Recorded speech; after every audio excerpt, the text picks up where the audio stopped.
Hello guys, good morning. Eto nasa trabaho ako, hindi natutulog ang yung bunso na alaga ko kasi gusto niya magpabuhat, gusto niya magpabebe nga sa akin, gusto niya buhat-buhat lang ganyan. Naku, wala akong matrabaho guys.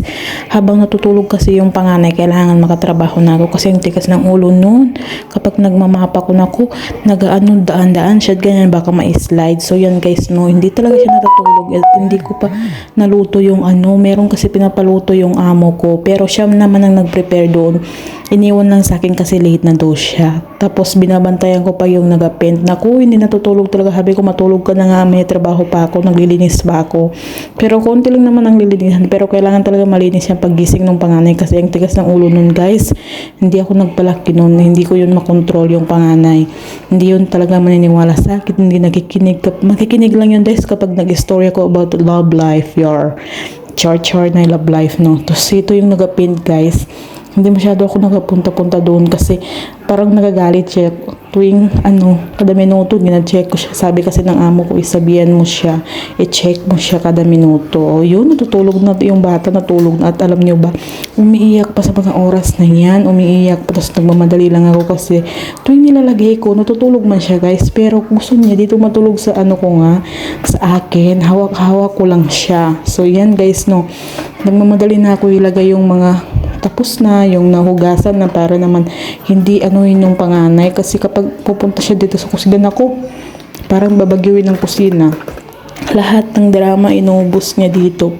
Drama-drama pa na siya daw yung ganyan-ganyan. Basta artista daw siya, ganyan. Ay, ang drama niyang drama. So, yan. Nagmamadali na ako maglinis guys kasi magigising talaga yun. Nako. At parang nakita ko nga siya na pumunta sa sala. Gising na siguro sa mga oras na yan, is gising na. Feeling ko kasi parang pumunta ng sala siya at umupo at nag-TV. Naku, kailangan matapos ko to. Kunwari suplada ako sa kanya guys kasi para hindi siya magkalat. Kasi kapag pinapakita ko na suplada ako sa kanya is hindi yan siya nagkakalat guys.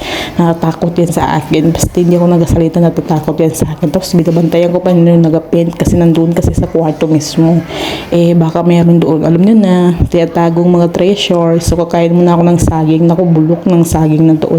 Yung side lang ang kakainin ko. At saka magmadali ako linisin yung CR namin yan.